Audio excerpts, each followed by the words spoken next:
Hey guys, my name is Matimio, and today we have learned that DICE has made some interesting changes to Battlefield 4 on the CTE server. Some of these adjustments I know many of you are going to be thrilled about because they address issues that have been around for a really long time, and it's just nice to see them finally addressing them. But there's also a change in here that I was not expecting at all and could affect the way that we play as the Assault class. And so the first thing that I know many of you guys are going to be excited about is that they're reworking the way that you collide with objects. You've probably noticed this since the most recent update because whatever they did with the movement system, it caused some problems when you're trying to run over small little objects. When I'm playing on Siege of Shanghai, for example, and I'm trying to get into one of the rooms, you literally have to jump through the doorway. It stops you. It's like a force field. There isn't any glass in front of you. That was the first thing that I thought of. Nope, broke down the glass, still ran at full speed, and you can't get over the little lip. And so if you're trying to make a speedy getaway, you realize that 4 people just round the corner and you're trying to get inside one of these buildings, it gets you killed all the time. It's frustrating. I know it's happened to me on numerous occasions, and it's now gotten to the point where if I see any little object on the ground, I'm gonna hit the space bar. It's not because I'm trying to bunny hop, it's not because I'm trying to make myself a harder target, it's simply because I don't want to get stopped on one of these objects, leaving myself vulnerable for just a half a second, and then of course leading to my death. And so what DICE is doing is to of course address this. Like, no one wants to be in a situation where you're trying to get through a doorway and it just stops you in your tracks. Like, that's not good game design. And at least from what we've seen so far, it has completely solved this issue. That being said though, some people are even reporting that it's even better than what it was. They have examples where they're playing on like Paracel Storm, Zavad, and they're running over rocks that normally you would have to spam your jump button to get over some of these objects, but it's smooth sailing all the way up. Like, you would assume that that would be the case. Like, you look at the environment, you're like, yeah, that'd be no problem for a soldier in real life to just run on up there. They wouldn't have to vault constantly to get over some of these things. And it looks like that it has been slightly improved.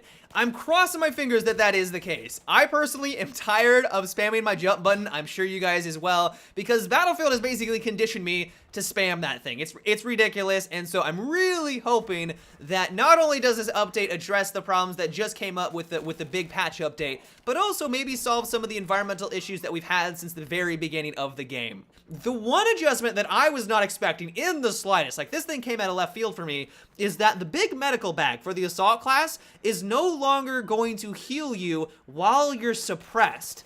This is going to be changing some things because right now, arguably, the medical bag is the best gadget in the game, like hands down. Being able to regenerate your health in combat, or even being able just to get your health back to 100% just after a firefight, is huge. You guys know that if you are not playing as the Assault and you need to rely on other people, your kill streaks are nowhere near as hectic simply because you have to wait for your health to regenerate, or you're not even going to be able to go on an extended kill streak because you don't have full health 100% of the time. And so I guess what DICE is trying to do here is just to lessen the effect or the usefulness of this gadget, at least in combat. It's still going to be an amazing tool for the Assault class. Like, don't get me wrong, they're not nerfing this into oblivion. But what it does also appear that they're trying to do is increase the role or the power of the suppression effect when you are using light machine guns or the bolt action rifles. The suppression effect has gone through a lot of different iterations. They've made it so that it increases your bullet deviation, they've increased your weapon sway, and now it appears to cause your screen to dim, so it's a little bit harder to see what's going on around you.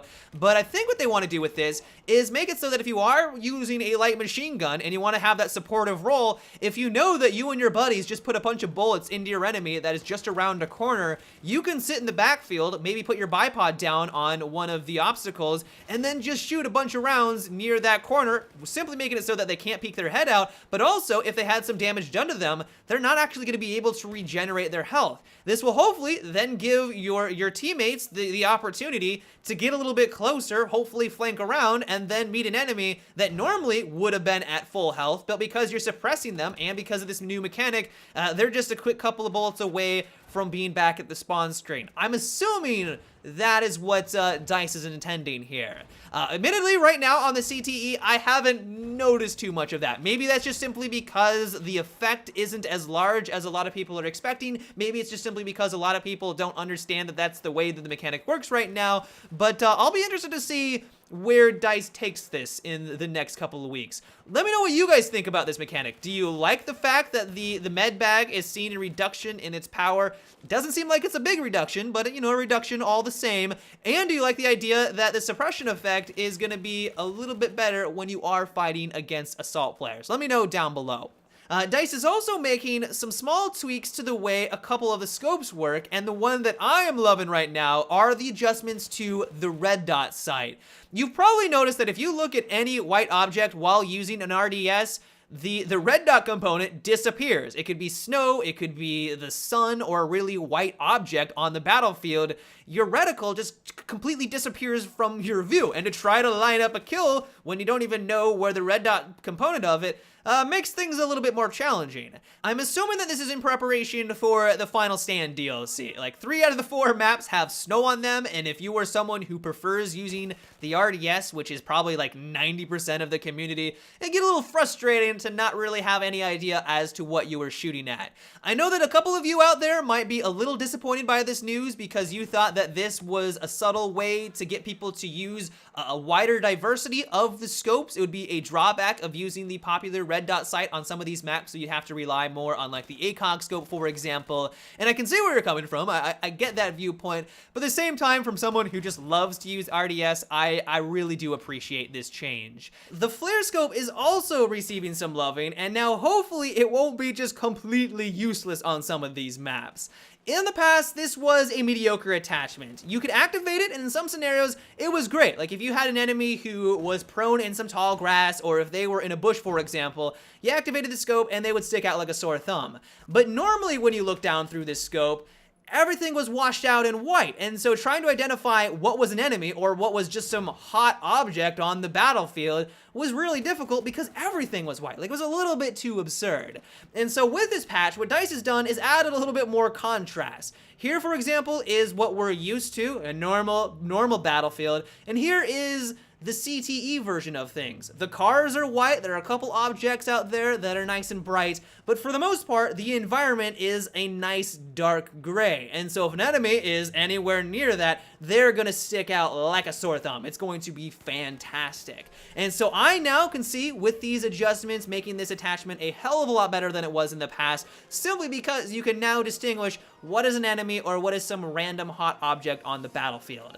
But yeah, guys, those are all the things that I thought you would find interesting from the CTE version of Battlefield 4. I hope you enjoyed. Let me know what you think about all of these small tweaks. Do you like the concept that the medical bag is seeing a nerf in its power? Do you like these changes? Let me know down below. But until tomorrow, have a good one and take it easy.